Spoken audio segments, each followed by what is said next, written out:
Bienvenue dans votre magazine Économie et Santé. Aujourd'hui, nous allons aborder les sujets liés au cancer du sein. Le cancer du sein, c'est une maladie qui touche plusieurs couches du pays.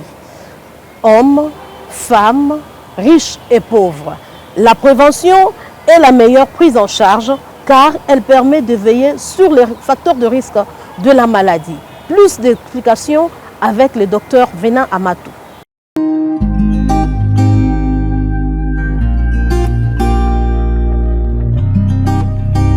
Moi, c'est Dr Amatou Mikwib Venan, médecin du gouvernement au programme national de l'hygiène aux frontières.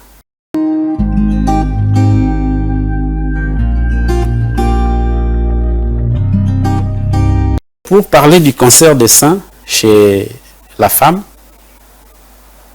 il faut d'abord que l'on puisse détecter une masse au niveau du sein et que cette masse, après certains examens et prélèvements, que le labo puisse confirmer que c'est un cancer des seins. Donc on parle d'une présence d'une masse au niveau du sein et c'est le laboratoire qui va confirmer le diagnostic de cancer. Généralement, le cancer des seins, on détecte une masse. Et souvent, la masse peut être indolore, donc sans douleur. Chez nous, on dit comme ça indolore. Alors, mais cliniquement, à un stade un peu avancé. Si je dis cliniquement, ça veut dire physiquement, pour que vous puissiez bien comprendre, que la masse puisse comprendre.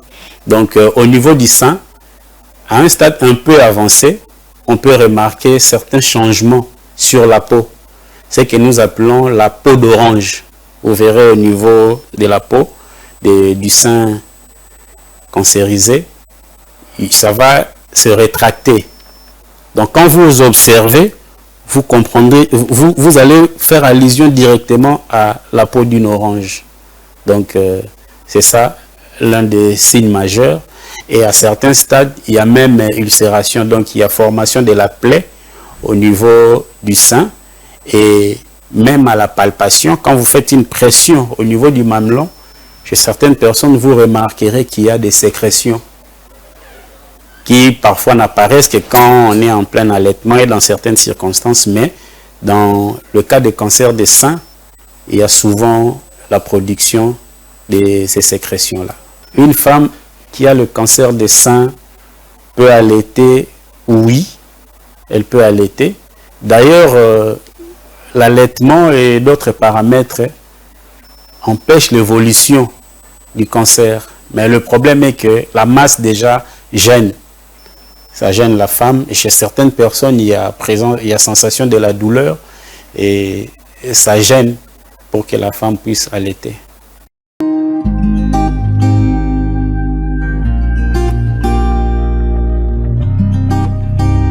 Bon, les causes sont multiples. Premièrement, nous avons des causes liées à l'hérédité. Dans certaines familles, vous remarquerez que la maman a fait le cancer. Ça apparaît chez les enfants ou dans la fratrie. Donc, il y a la maman, ou soit il y a la grande sœur, la petite sœur. Donc, ça évolue comme ça. Là, l'hérédité. Et puis aussi, l'exposition à certains rayonnements, surtout en milieu professionnel, dans la radiographie ou la radiologie. Les rayons X exposent aussi au développement des cancers. Il y a d'autres causes qui sont hormonales. Il y a certaines hormones qui agissent en faveur du développement du cancer des seins et tant d'autres causes. La prévention, d'abord, c'est à ce que l'on puisse veiller. C'est pourquoi nous disons toujours qu'il faut sensibiliser la population, surtout les femmes. Dès la puberté, on doit apprendre aux femmes ou aux jeunes filles ce que nous appelons l'autopalpation. Ça consiste à ce que quand vous prenez votre bain, vous essayez de toucher à votre sein. Et quand on touche, si vous détectez une masse, déjà il faut alerter. Et cette autopalpation aussi c'est fait méthodiquement. Chez nous, quand je dois palper, la femme doit passer son bras ou son avant-bras sur la tête, je peux indiquer, fait comme ça, pour essayer de libérer le sein. et on divise le sein en 4 cadrans. Ainsi, vous commencez par le cadran supérieur externe, vous palpez, et vous palpez de l'autre côté, et puis en bas, et le côté homolatéral.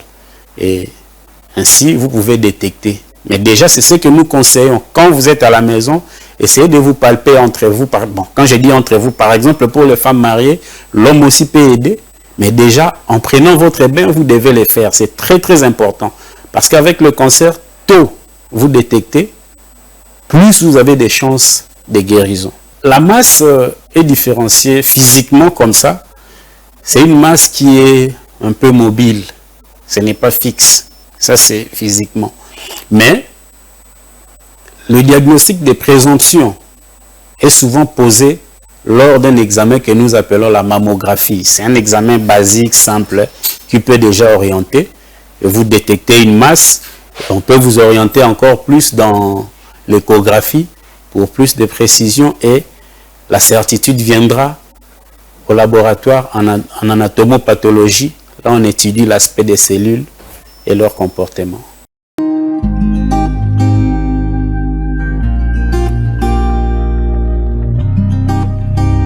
Non. La mammographie n'est pas coûtée, mais il faut comprendre aussi que les bourses diffèrent d'une personne à une autre. La mammographie tourne autour de 10 à 15 $. En tout cas, tout d'abord, l'autopalpation. Les jeunes dames, les mamans doivent vraiment veiller sur l'autopalpation. Si vous le pratiquez régulièrement, quand il y a un changement, vous allez détecter que quelque chose ne va pas.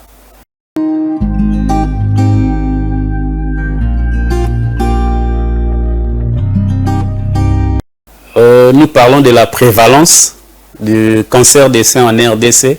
En tout cas, sincèrement, c'est compliqué parce que ça nécessite des recherches. Donc, nous pouvons dire que les statistiques ne sont pas claires dans notre pays. C'était plus en France. Hein. Les statistiques que nous avons connues en France à l'époque, ça tournait autour de 7 à 10%. C'est beaucoup plus les femmes au-delà de la procréation, à partir de 50 à 60. Mais il y a aussi une tranche de population jeune qui est atteinte. Et atteinte, c'est autour de 20%.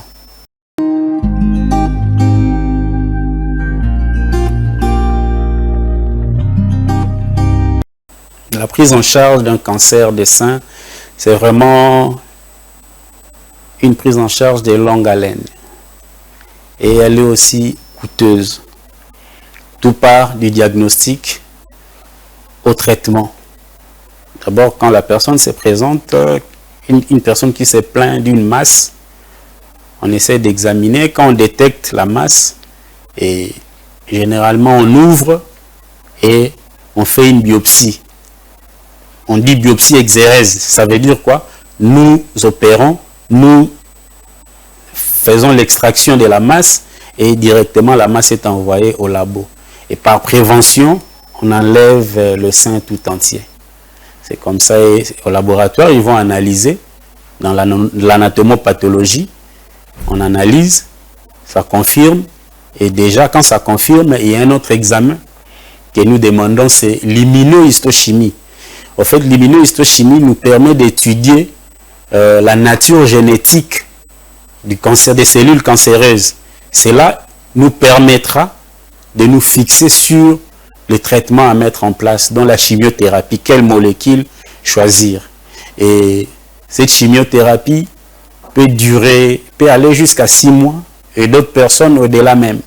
Donc, mais plus tôt nous détectons, plus tôt on attaque, ça évolue. Il faut se dire que le cancer des seins, c'est un cancer, c'est une maladie un peu trop compliquée. Généralement, dans la plupart des cas, quand vous détectez, il faut comprendre déjà qu'il y a des métastases. Quand on dit métastase, c'est qu'il y a d'autres cellules qui vont se développer dans d'autres organes. C'est ça. Donc, c'est pourquoi, avant, à l'école, on nous a même enseigné qu'on fait une chimiothérapie en sandwich. Ça veut dire que avant l'opération et après l'opération. Mais généralement, c'est souvent après l'opération, on le fait.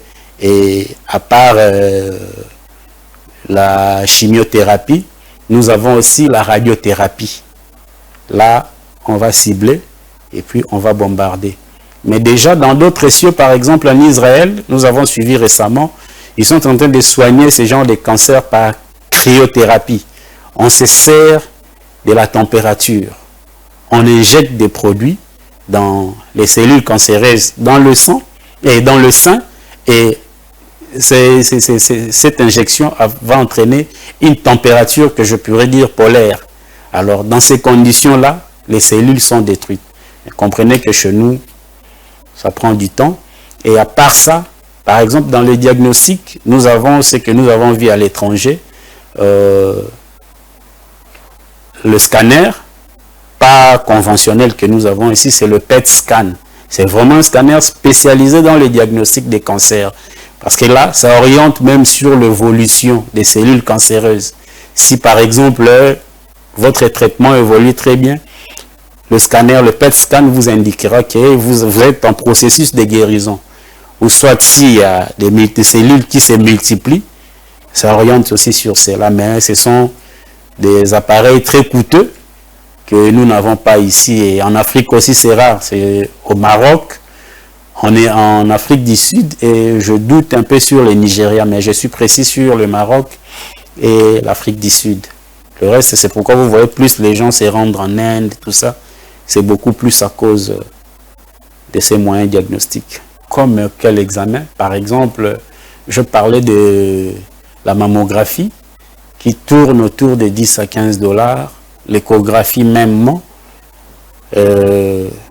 L'immunohistochimie, par exemple, qui est un examen très déterminant. Là, ça va au-delà des 150 $. Et d'autres examens aussi en anapath qui tournent autour de 100 et même moins de ça. Surtout avec la chimiothérapie, elles sont des molécules très coûteuses et capricieuses. Capricieux pourquoi? Il y a des molécules qu'on n'expose pas à la lumière. Donc il faut bien couvrir. Et quand vous gérez mal ces molécules, vous perdez. Et souvent, nous avons 2 ou 3 séances pour un traitement. Ça peut prendre 2 ou 3 séances. Souvent, c'est un intervalle de 2 semaines. Vous revenez, on fait, et puis on évalue. Après évaluation, si on estime que ça va, on arrête. Mais si ça ne va pas, vous continuez. Mais généralement, comme j'avais dit au départ, que vraiment c'est un traitement de longue haleine et pénible qui nous coûte vraiment. C'est d'ailleurs dans la même ordre d'idée que l'État a instauré un service et un programme spécialisé dans la prise en charge de telles maladies, de ces genres de maladies, des maladies cancéreuses, et c'est en pleine installation. Il y a des gens qui en guérissent, mais il y en a aussi qui ne s'en sortent pas. D'abord, ça dépend du moment du diagnostic. Donc, quand c'est un cancer in situ, comme nous disons, ça veut dire c'est localisé, il n'y a pas eu assez de métastases ou pas de métastases. Là, on espère des résultats satisfaisants. Mais quand c'est tardif, le diagnostic est tardif, alors il y a moins de chances. Et puis souvent, l'espérance de vie, c'est autour de 5 ans. Dans nos milieux, vraiment, c'est compliqué. C'est très, très compliqué.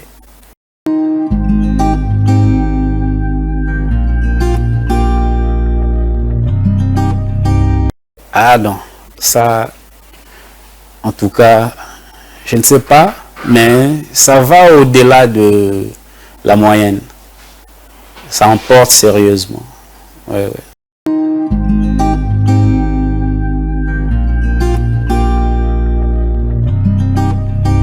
Oui, il y en a qui luttent pour le traitement, surtout avec la chimiothérapie. C'est un traitement pénible parce que souvent elles ressentent des douleurs après le traitement et tant d'autres complications. Il y en a qui supportent et qui vont jusqu'au bout, mais il y en a aussi qui finissent par abandonner. Elle en a marre, elle ne veut plus souffrir et elle se laisse. C'est vraiment compliqué.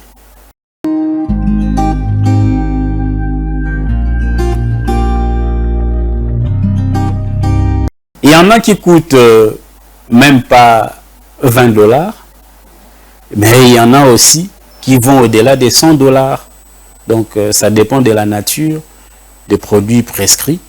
Et comme le bon nombre sont des produits importés, avec les exigences de leur conservation, tout ça, ce qui fait que ça puisse être coûteux.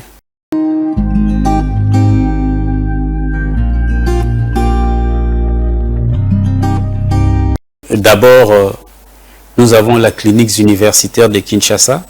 Si je peux vous dire quelque chose, madame, c'est que le Congo a du talent. Nous avons des médecins, des professeurs qui sont vraiment qualifiés. Moi qui vous parle, j'ai connu ces cas dans la famille et j'ai assisté la victime de la famille. Nous avons été même ailleurs. Ce que j'ai compris, il y a juste... notre différence, c'est seulement les moyens diagnostiques, l'équipement. Mais pour le reste, nous sommes forts. Les cliniques universitaires s'en occupent. Il y a le centre Nganda, les cliniques Ngalema, même l'hôpital général ici à côté qui vient d'être rénové aussi. Donc, les capacités sont là, même dans certaines structures privées ici. Nous connaissons les principes, tout, mais les moyens souvent n'accompagnent pas. Parce que ce sont des maladies qui devaient être prises en charge par l'État ou d'autres organisations comme l'assurance maladie. Ailleurs, il y a par exemple la chaîne de l'espoir. Bon, c'est ce qui est en cours ici chez nous, le programme spécialisé pour la prise en charge des maladies cancéreuses.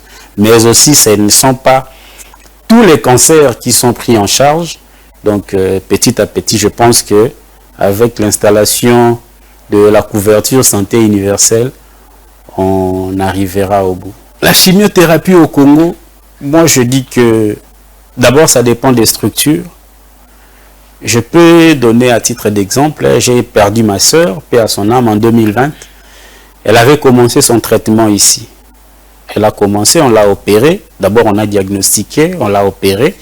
Et puis le professeur qui le soignait a instauré un schéma de traitement en chimiothérapie qu'elle a suivi ici. Elle a suivi presque 3 séances et on est parti avec elle dans une structure spécialisée en Inde.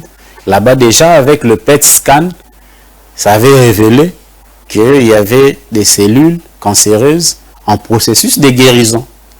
Et là, moi, j'avais compris que chez nous, ça évoluait très bien. Oui, mais seulement, il y a certains problèmes qui arrivent. Par exemple, avec la chimiothérapie, ça appelle ce que le commun des mortels appelle les dommages collatéraux. Donc, quand on va cibler telle cellule, vous bombardez, c'est comme ici, on bombarde et il y a des ennemis qui meurent. Mais ce ne sont pas que des ennemis qui meurent, il y a aussi d'autres innocents à côté. C'est le cas avec la chimiothérapie et c'est là que ça pose un peu problème chez nous.